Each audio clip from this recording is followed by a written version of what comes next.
Muy buenas, mi nombre es William Fernando Jaramillo,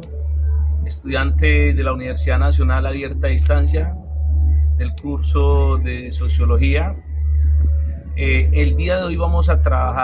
hablar sobre lo que es la sociología de la educación, sobre la fase 3,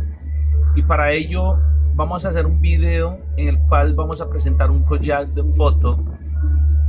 en el cual se refiere a los diferentes aspectos de la educación basada y con un enfoque desde la ruralidad de mi municipio, Francisco Pizarro. En ello vamos a tratar sobre temas de políticas públicas, temas de género, temas de educación, temas de ruralidad y sobre la paz. Para este caso me he enfocado en la situación de la educación de la zona rural, en el cual en este collage, a través de una infografía,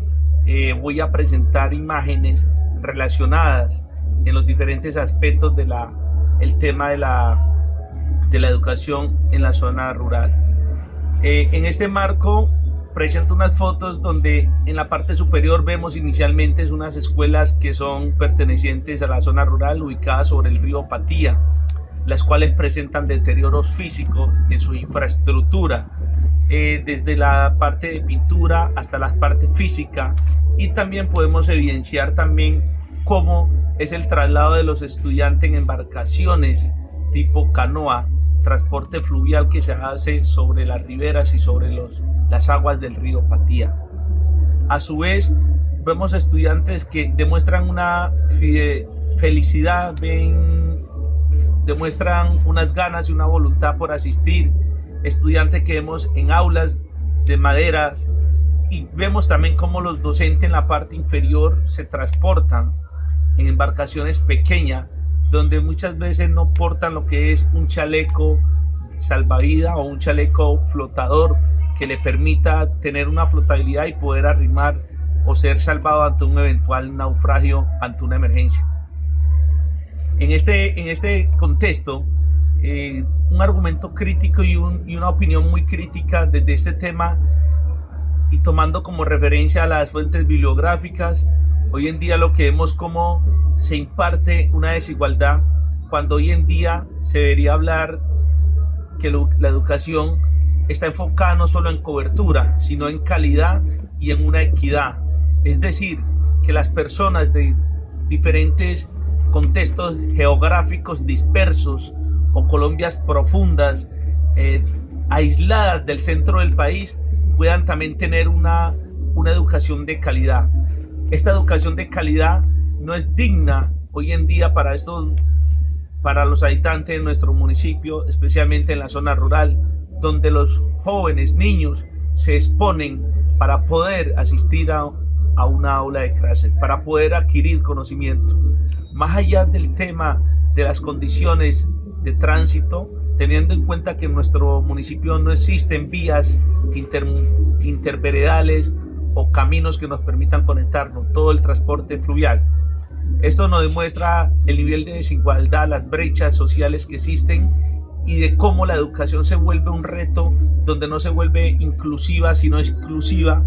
dado a todos sus limitantes y complejidades que presentan. Más allá de esto, vemos un contexto social donde la comunidad también hay un tema de desempleo, un tema de desigualdades, donde los pueblos deben también mostrar un acto de resiliencia para poder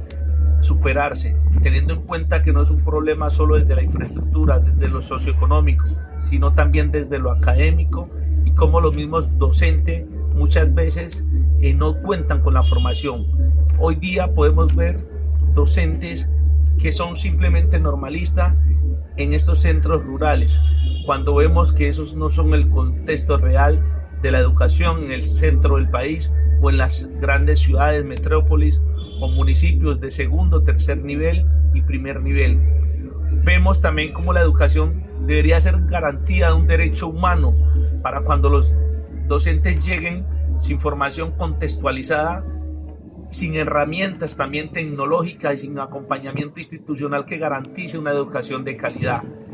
De esta manera los derechos no se convierten en derechos, sino que se convierten en una lucha diaria, tanto por el estudiante y tanto por el docente, donde muchas veces se brinda un contenido académico, mas no se brinda una formación de calidad y digna en estos territorios. En respuesta a la pregunta sobre cuáles son los retos de la educación en el contexto del posconflicto en Colombia, quiero manifestar lo siguiente: que en el contexto del posconflicto en Colombia la educación enfrenta retos estructurales que van más allá de la cobertura y de la infraestructura de las instituciones o de los planteles educativos. Se trata de transformar un sistema históricamente excluyente en herramientas de reconciliación, justicia y dignidad, tal como lo planteaba Rincón Villamil en el 2010. En el sistema educativo se reproduce la desigualdad al privilegiar ciertos capitales culturales,